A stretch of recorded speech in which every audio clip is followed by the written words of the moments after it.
Mundo Católico trae para ti el pulso del Papa. Escúchalo aquí, por Mundo Católico, construyendo la civilización del amor.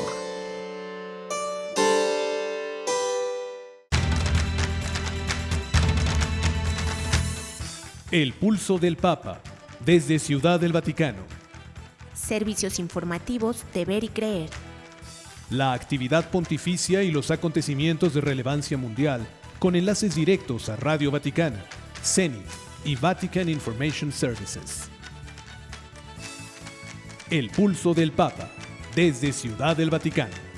Servicios informativos de Ver y Creer.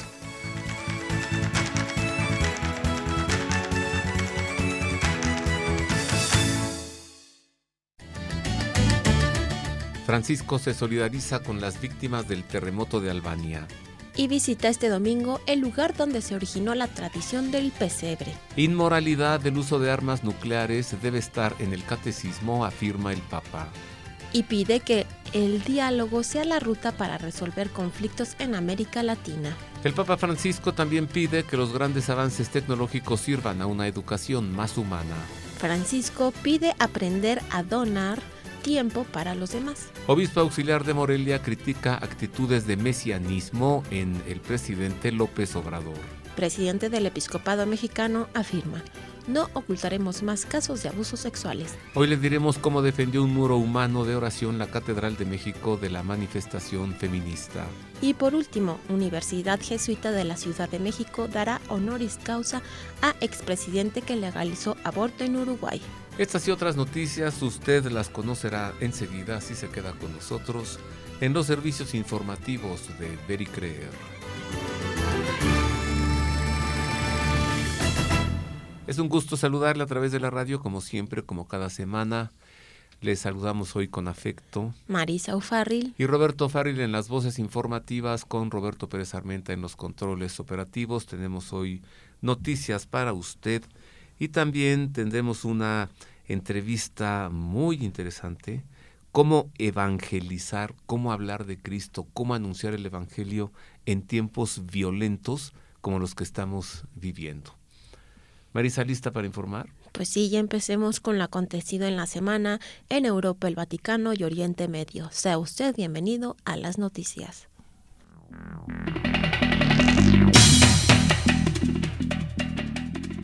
Comenzamos con noticias del Papa para informarle que Francisco se solidarizó con las víctimas del terremoto que el pasado martes 26 de noviembre se registró en Albania y que causó más de 20 muertos y más de 600 heridos, además de cuantiosos daños materiales. Quisiera enviar un saludo y mi cercanía al querido pueblo albanés que ha sufrido mucho en estos días, dijo el Papa en un mensaje que pronunció al finalizar su catequesis de la audiencia general en la Plaza de San Pedro del Vaticano.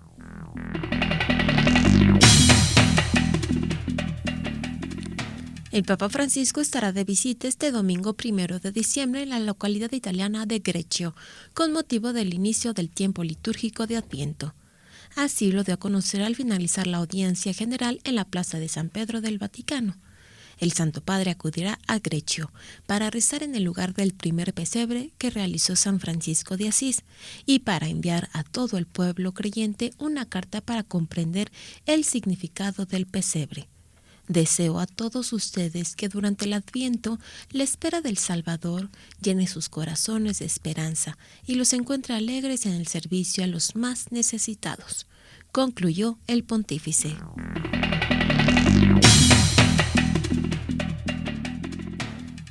En información procedente de la sede apostólica le damos a conocer que el Santo Padre nombró presidente de la Autoridad de Información Financiera al auditor Carmelo Barbagallo, que hasta el momento había sido funcionario general en el directorio de la Banca de Italia en materia de vigilancia bancaria y financiera.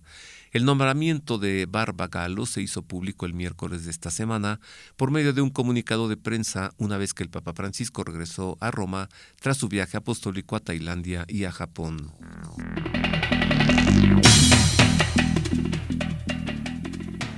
En la rueda de prensa que ofreció en el avión que lo llevó de Japón a Roma, el Papa Francisco dijo que la inmortalidad del uso de las armas nucleares debe estar en el catecismo de la Iglesia Católica. Ante los periodistas que lo acompañaron en el avión, el Santo Padre recordó que en su visita a Hiroshima, ciudad devastada por una de las bombas atómicas lanzadas en 1945, allí he recordado que el uso de las armas nucleares es inmortal.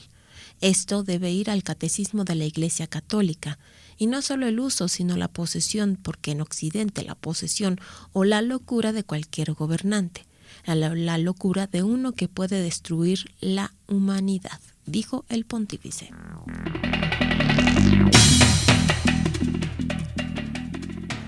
En más de la rueda de prensa del viaje del Papa de retorno a Roma, le informó que pidió que el diálogo sea el camino para resolver los conflictos sociales y políticos que ocurren últimamente en América Latina. La periodista Valentina Lazraki, de México, preguntó al Papa cuál es su análisis de lo que sucede en América Latina, donde ocurren conflictos políticos y sociales que han dejado personas muertas e incluso el incendio y asedio de iglesias en el caso de Chile y Nicaragua. Francisco respondió que todavía no ha encontrado un análisis bien hecho sobre la situación en América Latina. Sin embargo, reconoció que lo que sucede en Chile me asusta, dijo el Papa, porque sale de un problema de abusos que nos ha hecho sufrir tanto y ahora regresa a un problema de este tipo que no comprendemos bien.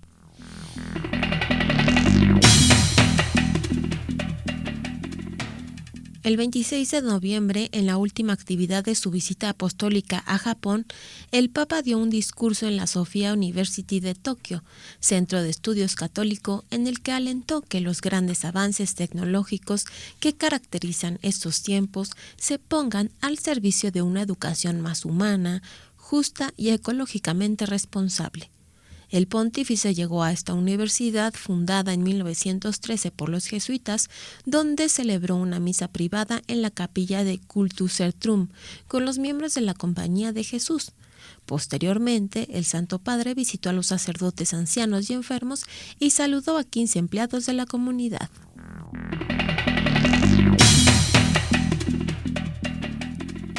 En más del viaje apostólico a Japón, le informó que Francisco afirmó que la humanidad está necesitada de crecer en fraternidad, en preocupación por los demás y respeto por las diferentes experiencias y puntos de vista. Así lo indicó el lunes 25 de noviembre en el encuentro que mantuvo con los jóvenes en la Catedral de Santa María de Tokio durante el viaje apostólico que realizó a Japón.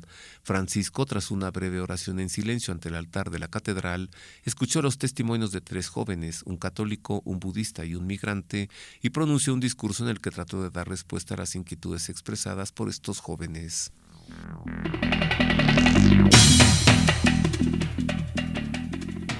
El Santo Padre mantuvo un encuentro privado con el emperador de Japón, Naruhito, en el Palacio Imperial de Tokio, en el contexto del viaje apostólico que está realizando a este país asiático. El Papa llegó al Palacio Imperial y fue recibido por el mismo emperador a la entrada del palacio. Después, ambos atravesaron el atrio del palacio y accedieron a la sala de audiencias, donde conversaron en privado. El emperador agradeció al Papa su encuentro con las víctimas de la triple catástrofe que golpeó al país el 11 de marzo de 2011, un evento catastrófico que comenzó con un terremoto de 9 grados de magnitud, seguido por un tsunami que provocó la explosión de 3 reactores nucleares en la central de Fukushima.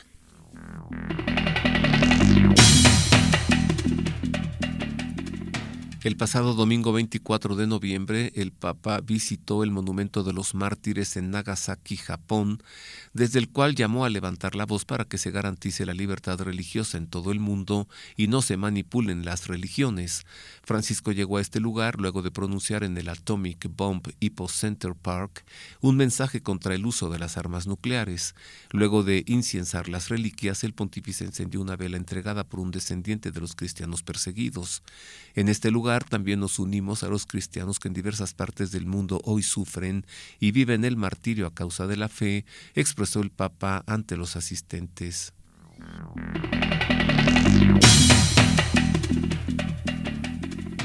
El obispo auxiliar de Osaka, Japón, Monseñor Toshihiro Sakai, explicó que los 4 días del Papa Francisco en Japón han sido muy intensos. A pesar de que los católicos en Japón son una minoría absoluta que no llega ni al 1%, en estos 4 días, en la primera página de todos los periódicos del domingo y el lunes sale el Papa con artículos largos comentarios. dijo el prelado en declaraciones a la agencia ASI Prensa. Esto ha hecho que los católicos se sientan como mayoría, porque todo el mundo conoce al Santo Padre, quién es, qué hace, el mensaje que tiene. Y para los católicos eso les hace sentirse muy orgulloso de su Padre, que viene de Roma y que es nuestro Santo Padre.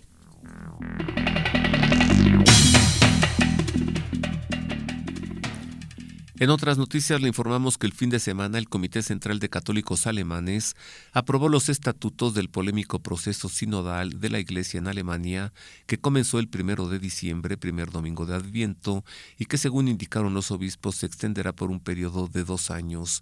Probablemente la novedad más saltante de los estatutos es que las decisiones a las que llegue la Asamblea Sinodal no serán vinculantes, como exigían los líderes del Comité Central, sino que serán puestas luego a consideración de los obispos. Algunos de los temas más polémicos de las discusiones de la Asamblea Sinodal incluyen la posibilidad de ordenar hombres casados, mujeres también, y la bendición de parejas homosexuales.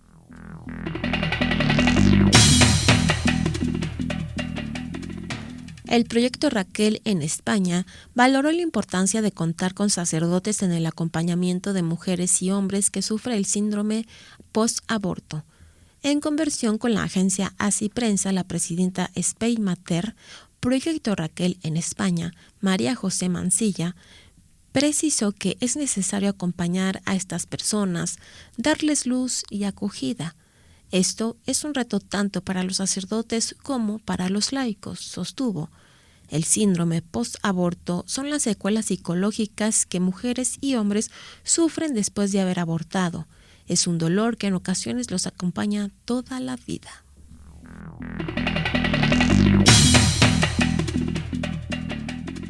Y hasta aquí los sucesos de los acontecimientos, las noticias de lo que ocurrió en Europa, en la sede apostólica, en Oriente, sobre todo pues el viaje del Papa a Japón.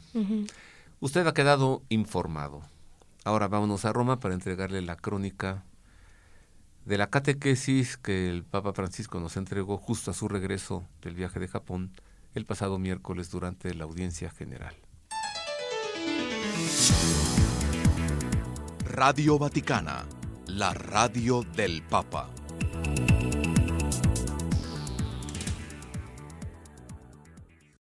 Queridos hermanos, ayer regresé del viaje apostólico en Tailandia y en Japón, un don que agradezco al Señor y a todos los que lo hicieron posible. En Tailandia quise rendir homenaje a la rica tradición espiritual y cultural del pueblo thai y animar el compromiso por la armonía entre los diversos componentes de la nación.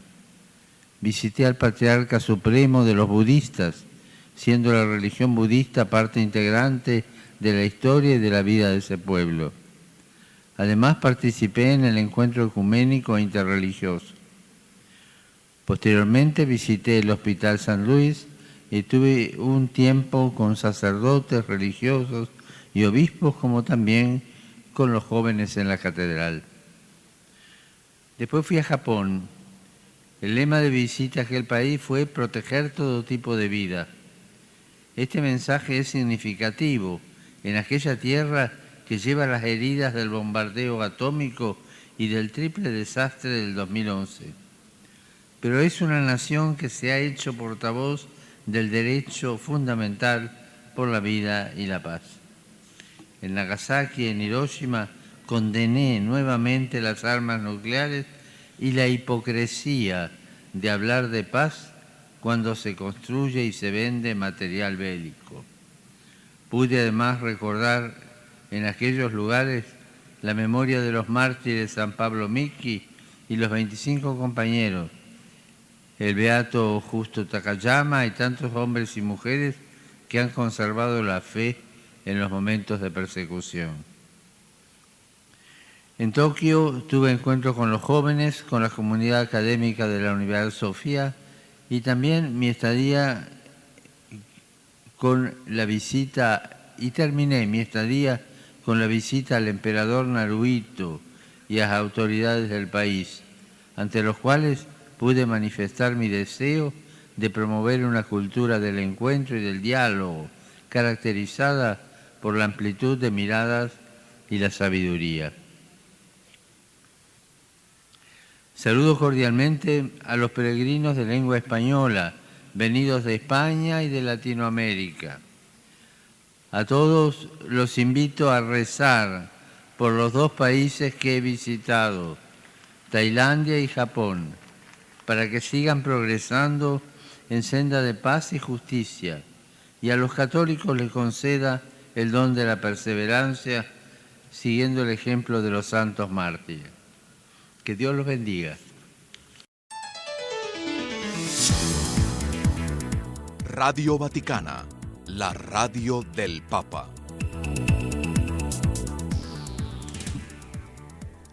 Hasta aquí nuestro enlace con Radio Vaticana, la radio del Papa.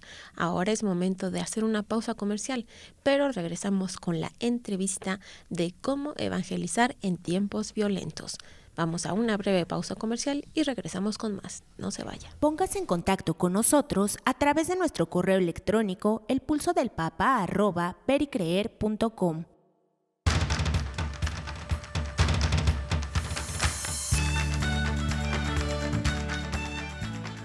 El Pulso del Papa, desde Ciudad del Vaticano. Servicios informativos de Ver y Creer.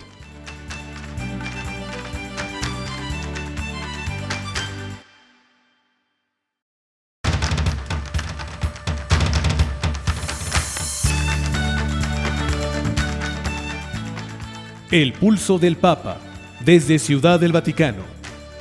Servicios informativos de Ver y Creer.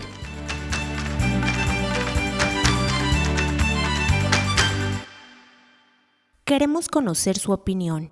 Contáctenos en nuestro correo electrónico elpulsodelpapa@vericreer.com. Y ya estamos de regreso, queridos amigos, aquí en El Pulso del Papa desde Ciudad del Vaticano.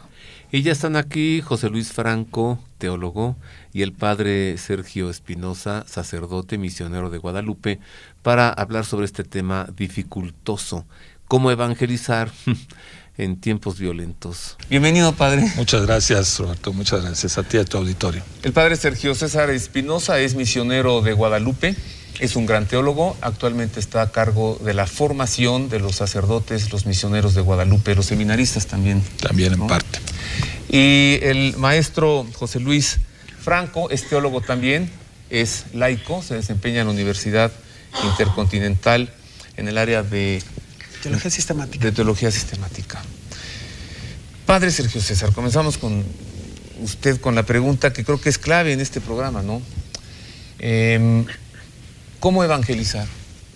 ¿Cómo presentar un anuncio tan pacífico como es el de Cristo Jesús, que dice: perdona a tus enemigos, ama a los que te hacen daño, muestra la otra mejilla, en un momento en el que hay mucha violencia?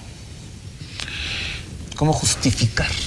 Precisamente me parece que el hecho de que hay mucha violencia es lo que más nos invita a profundizar en este mensaje de Jesús. Obviamente no podemos suponer que ni la historia de Israel, ni en particular la época en que Jesús, nuestro Señor, vivió en esta tierra, fueron épocas de gran paz o de mucha justicia. Todo lo contrario. Yo creo que son terrenos en donde hemos avanzado a pesar de las circunstancias actuales. Y si ahora hablamos de minorías privilegiadas, tendríamos que pensar en la época de Jesús en superminorías que controlaban prácticamente la vida y el destino de mucha gente. Y es ahí donde Jesús se acerca precisamente con su mensaje de la buena nueva. Una buena noticia que no parte de una visión ilusoria u optimista de la realidad. Ahí tenemos la realidad en pantalla, padre. Ahí está la realidad, la estamos viendo ahora. Pero él no parte de decir todo esto va a cambiar, ahora sí que como solemos decir, por arte de magia. Esto va a cambiar, sí, pero por arte de Dios. Por un Dios que decide, y nos lo ha mostrado, estar con los menos privilegiados, estar con las víctimas. Es un Dios que ha asociado, digamos así, su vida a la de los pequeños, a la de las personas marginales, a de los oprimidos. y que por lo tanto tiene pues precisamente este mensaje tan importante. Estas imágenes que vemos, padre Sergio César, es la consecuencia de que después, al cabo de 2000 años, hay muchos que no han querido entender el mensaje de Cristo, que es: no hagas al otro lo que no quieras que te hagan a ti. Esos son los testimonios de que no se ha aplicado eso, ¿no? Pues precisamente, hacemos a los demás lo que no nos gustaría que nos hicieran a nosotros, y sobre todo me parece que seguimos viviendo desde una lógica del egoísmo y de un poder a todo, digamos, contra todo, ¿no? Que yo pueda, que yo tenga, que yo valga, no me importan los demás. Es la mejor manera de destruirnos como sociedad humana. José Luis, como teólogo con conocimientos de escatología, con especialidad en escatología, lo que ha de suceder, lo que está más allá, ¿qué visión tienes tú? ¿Llegará un momento en que nosotros, la humanidad, podamos arreglar esto? ¿O solo cuando Cristo regrese en la parucía será una segunda irrupción de Dios en nuestra historia para que sea Él, ante la imposibilidad nuestra, de poner orden en la casa y restablecer la paz? Como decía el padre Sergio, nos gustaría que hubiera soluciones mágicas, pero la esperanza cristiana no nos ofrece un cielo ya donde en la historia no vivimos ningún tipo de límites, ya no hay hambre, ya no hay dolor, ya no hay enfermedad. La esperanza cristiana no ofrece eso. Lo que se nos ofrece es una experiencia en el seguimiento de Jesús de quitar los excesos que tiene la creación, quitar los excesos en la naturaleza de la creación y lo humano. La esperanza cristiana no nos quita un ápice de los límites de lo humano y de los límites de la creación, pero sí le puede quitar su gangrena, sí le puede quitar el temor a estar arrodillados ante el poderoso y ante el que tiene el poder, ante el que tiene las armas, y nos hace libres para estar más allá de ese poder y construir otra lógica que al hacerse presente y desenmascarar, al hacerse presente como signo del reino, muestra cuál es la personalidad de la otra lógica. Y entonces se ve, ahora sí, la violencia del pecado de este mundo. Pero no nos ofrece mañana o pasado mañana, si ustedes siguen estos procedimientos o esta receta, ya no van a tener hambre, ya no van a tener guerras. Los cristianos no ofrecemos eso, nosotros ofrecemos un seguimiento de Cristo en el que a través de signos del reino ponemos signos de cuál es la esperanza que nos mueve, pero que ya está actuando en la historia. Entiendo entonces con lo que me dices que nosotros como humanidad seremos incapaces de establecer la paz como un modo de vivir permanente.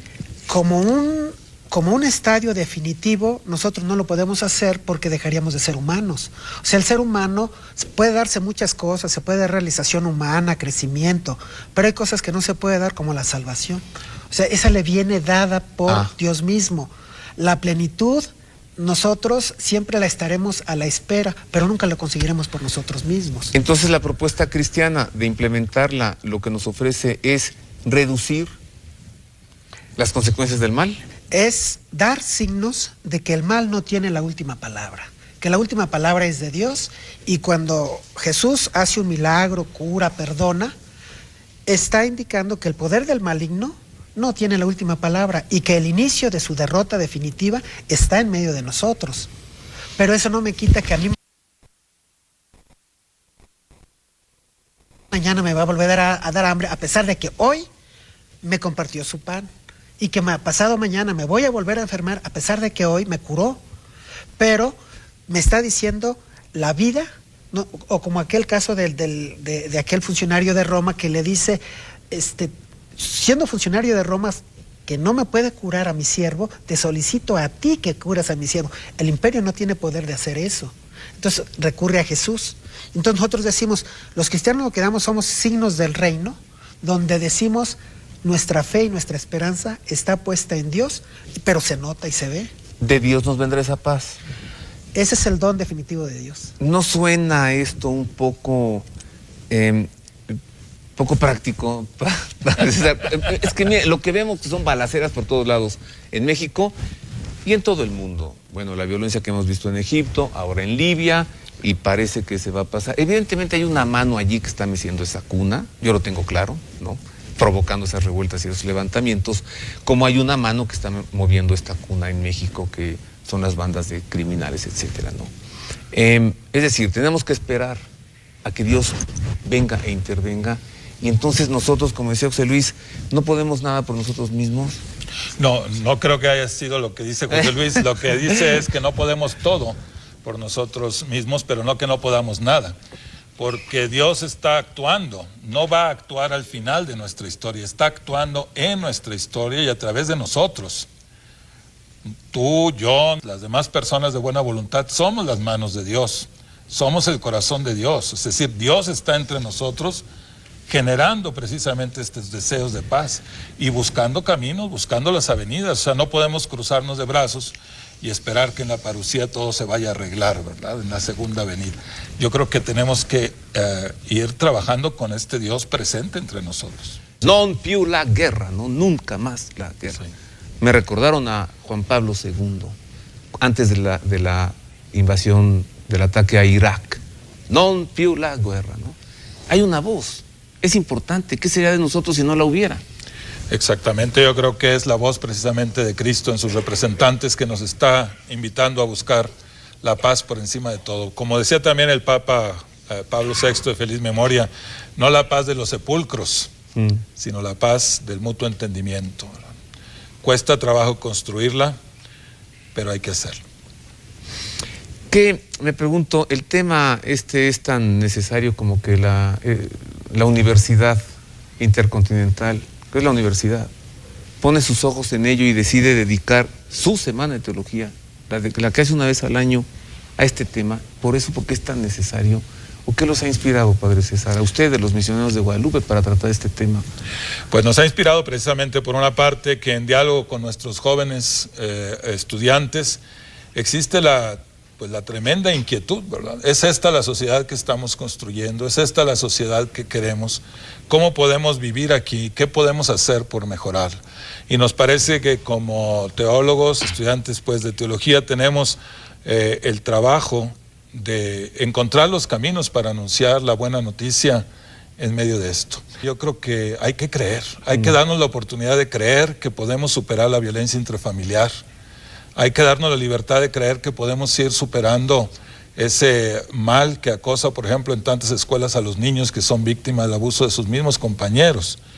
Hay que creer que podemos ir encontrando caminos para que nuestros jóvenes tengan ocupaciones sanas y futuros más promisorios.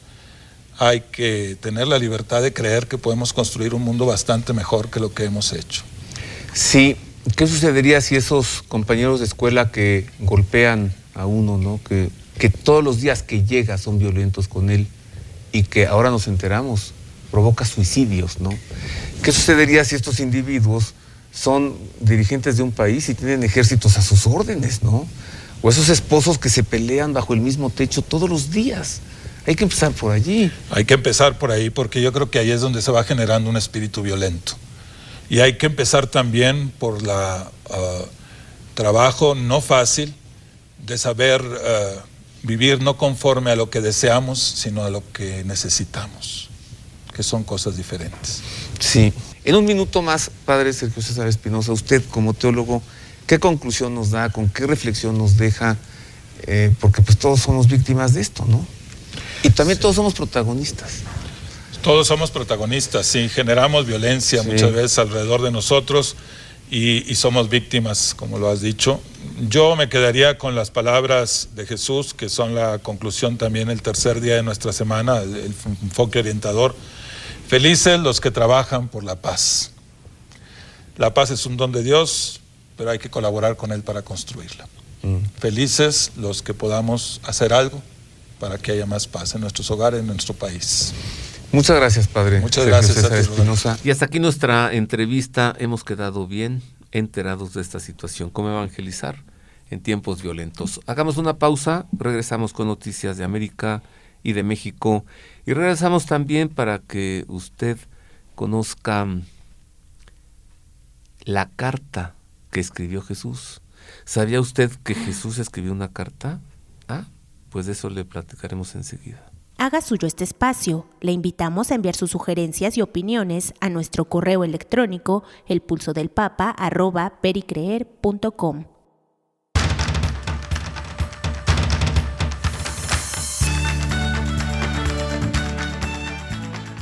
El Pulso del Papa, desde Ciudad del Vaticano. Servicios informativos de Ver y Creer.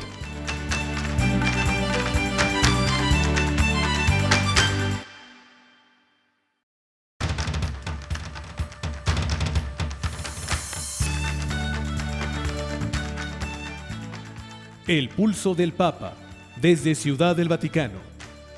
Servicios informativos de Ver y Creer.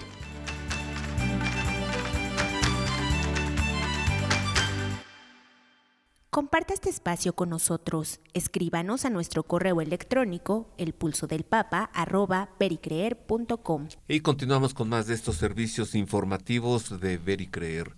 Conozcamos ahora las noticias, los sucesos ocurridos en el continente americano y en México, así que nuevamente sea usted bienvenido a las noticias.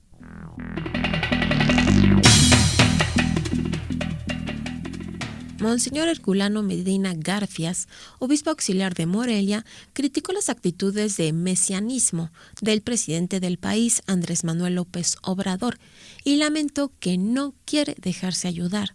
En conferencia de prensa el pasado 24 de noviembre, Monseñor Medina Garfias criticó una serie de recortes que hizo el gobierno de México a espacios de atención a mujeres como la Red de Refugios y señaló que el gobierno federal, al hacer estos recortes, está privando que se haga un bien a muchas personas. El prelado mexicano señaló que López Obrador quiere ser el redentor de todas las situaciones que pasan en nuestro país, y la verdad es que el gobierno no puede solo, ni a nivel federal, ni a nivel estatal, ni a nivel municipal.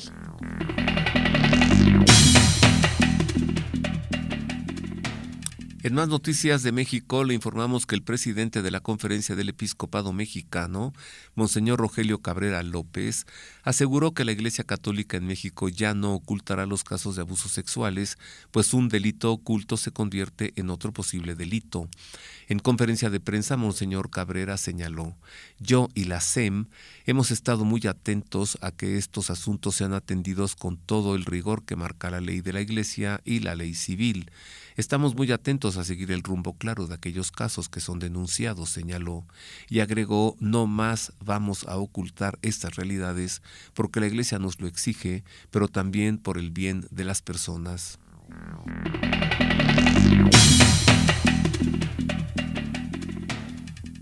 Un muro de fieles reunidos pacíficamente en oración defendió el pasado 25 de noviembre la Catedral Metropolitana de México ante la amenaza de un posible ataque de feministas. Los fieles, congregados desde las primeras horas de la tarde, fueron convocados por el movimiento Vive México a través de las redes sociales. En diálogo con Así Prensa, Jaime Duarte, coordinador del movimiento Vive México, expresó la alegría de los participantes en esta actividad pacífica, porque fueron cerca de 300 fieles los que salieron con valor, alegría y paz a defender las iglesias, donde sabemos que encontramos tesoros maravillosos, como el arte sacro y desde luego al Santísimo Sacramento, afirmó.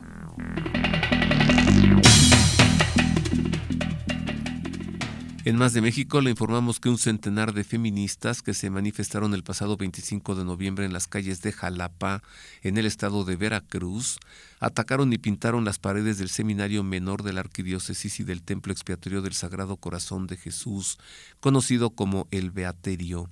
El ataque se produjo alrededor de las 4:30 de la tarde en el marco de la manifestación feminista por el Día Internacional de la Eliminación de la Violencia contra la Mujer. En diálogo con Así Prensa, el padre Manuel Suazo, vocero de la Arquidiócesis de Jalapa, lamentó que este tipo de manifestación desencadenó en actos vandálicos porque este grupo de mujeres grafitearon las paredes del templo expiatorio y un poco más adelante grafitearon los muros del Seminario Menor.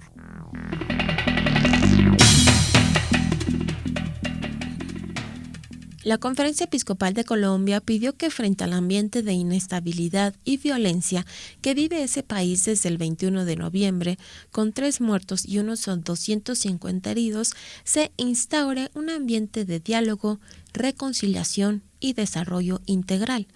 En un comunicado, los obispos reconocen que las manifestaciones pacíficas muestran el profundo anhelo del pueblo colombiano de poner fin a los problemas que aquejan al país y de avanzar por las vías democráticas hacia una nueva realidad de estabilidad social de justicia. Sin embargo, rechazan toda forma de violencia, de incitación al caos, sobre todo agresiones y atentados directos contra la vida y los bienes de la población civil y de los servidores públicos.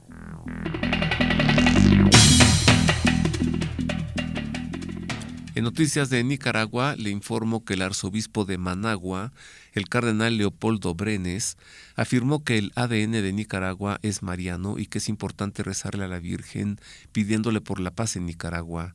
El pueblo de Nicaragua es un pueblo totalmente mariano. El ADN de los nicaragüenses es mariano. Si a alguno le hacen una prueba de ADN, van a ver que tiene a María en su sangre y en todo su ser. De ahí el lema de Nicaragua es de María y María es Nicaragua, dijo el cardenal en declaraciones a los medios. El cardenal hizo estas declaraciones ante la proximidad de la solemnidad de la Inmaculada Concepción el domingo 8 de diciembre, una fiesta de especial importancia para el pueblo nicaragüense.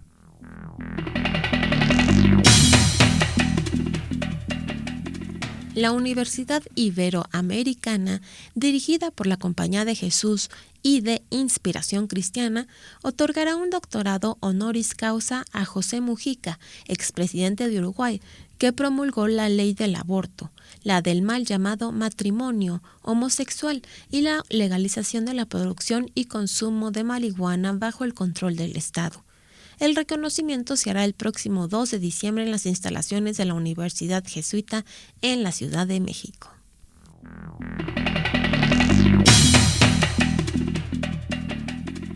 En más noticias de México, le informo que más de 10,000 fieles laicos renovaron su consagración a Cristo Rey al pie del monumento dedicado a él en el Parque Bicentenario en Silao, Guanajuato. El evento tuvo lugar el pasado sábado 23 de noviembre, en la víspera de la solemnidad de Cristo Rey y en el marco del Día del Laico, en el que también se celebró al beato Anacleto González Flores, mártir de la Guerra Cristera, a quien el episcopado ha elegido como patrono de los laicos.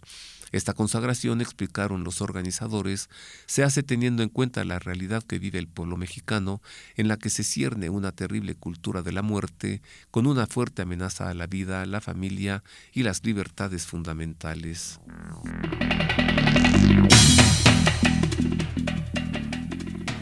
Unos 1.500 corredores entre sacerdotes, seminaristas y familias participaron el pasado domingo 24 de noviembre de la 6ª edición de la carrera por las vocaciones en la Arquidiócesis de Tlalnepantla, que en esta oportunidad se ofreció por las familias. La jornada se inició con una misa celebrada por el arzobispo de Tlalnepantla, Monseñor José Antonio Fernández Hurtado. En su homilía, Monseñor Fernández alentó a todos los participantes: caminemos y corramos sabiendo que Cristo nos acompaña y quiere fortalecer nuestra familia. En información procedente de los Estados Unidos, le damos a conocer que un nutrido grupo de fieles católicos de Houston participó del rezo del Rosario y de una hora santa en desagravio por la realización de una misa negra organizada por el Templo Satánico el pasado 23 de noviembre. En una publicación en su cuenta de Twitter el pasado domingo 24, el grupo satánico indicó que ni los católicos ni la Virgen María detuvieron nuestra misa negra, en la que, según afirman, una hostia consagrada fue destruida y arrojada a la basura. ¡Qué noticia tan terrible!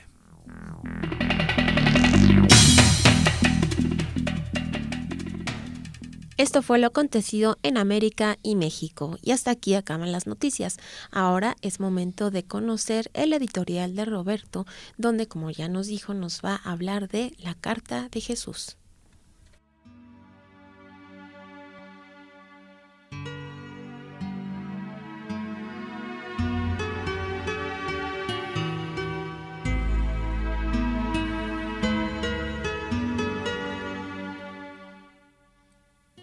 Que Jesús haya escrito una carta, más que una piadosa leyenda, es un hecho histórico documentado por el historiador Eusebio de Cesarea en el tomo primero de su Historia Eclesiástica y es también un valioso testimonio histórico de la existencia de la Sábana Santa, llevada personalmente por el apóstol San Judas Tadeo desde Jerusalén hasta Edesa, por indicaciones del mismo Jesús.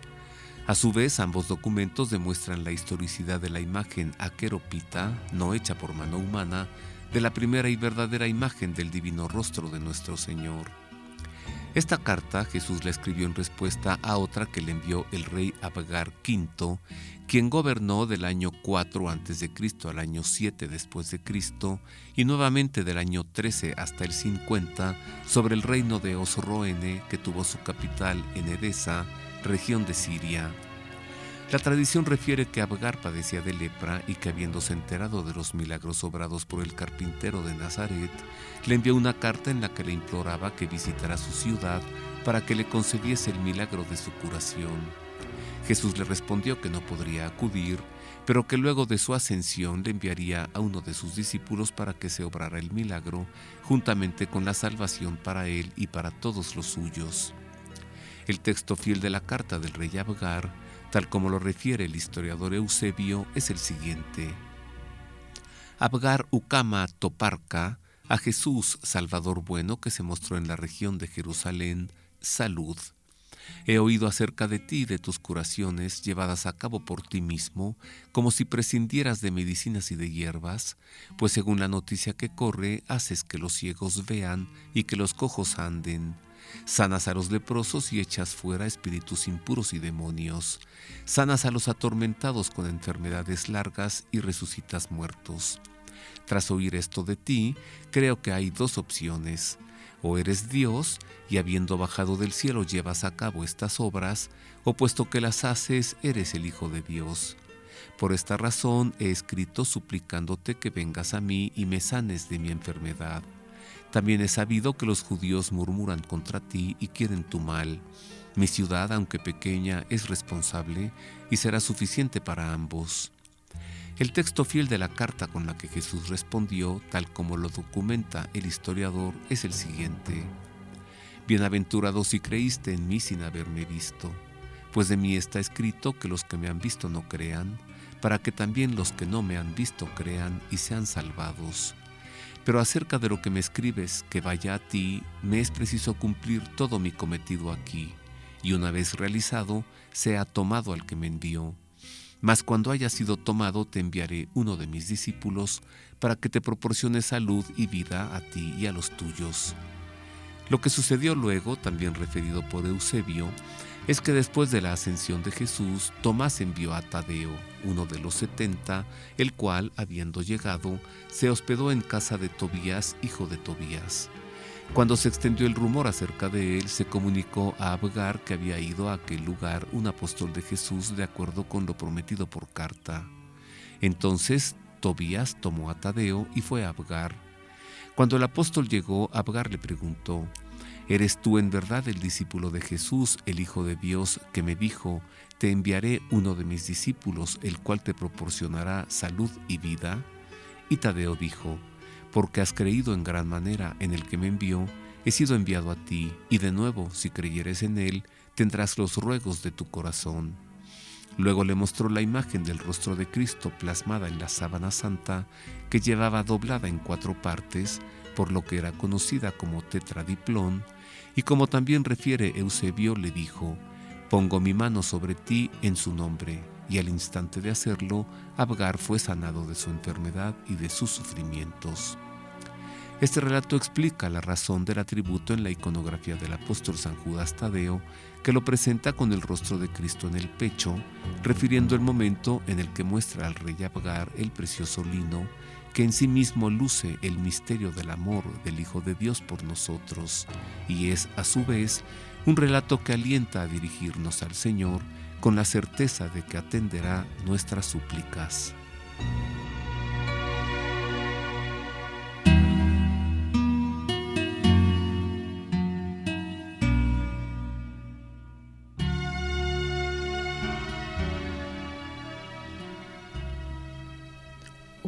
Qué interesante, Roberto. Poco se sabe de esa carta, pero sí está históricamente bien documentada. Wow. Sí. Bueno, pues muchas gracias Roberto Pérez, y muchas gracias a ustedes, querido y amable público, por acompañarnos en otra emisión más del Pulso del Papa. ¿Qué? ¿Ya se acabó? Sí, ya. Bueno. Hasta la próxima semana. Sí, gracias por su escucha y lo esperamos la próxima semana. Y le dejamos con la bendición del Santo Padre. Dominus vobiscum. Et cum spiritu tuo. Sit nomen Domini benedictum. Et hoc nunc et usque in seculum. Aiutorium nostrum in nomine Domini. Qui fecit caelum et terram.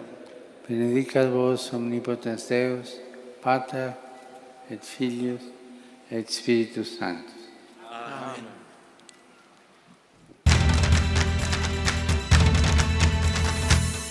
El Pulso del Papa, desde Ciudad del Vaticano. Servicios informativos de Ver y Creer. La actividad pontificia y los acontecimientos de relevancia mundial, con enlaces directos a Radio Vaticana, Zenith y Vatican Information Services. El Pulso del Papa, desde Ciudad del Vaticano. Servicios informativos de Ver y Creer.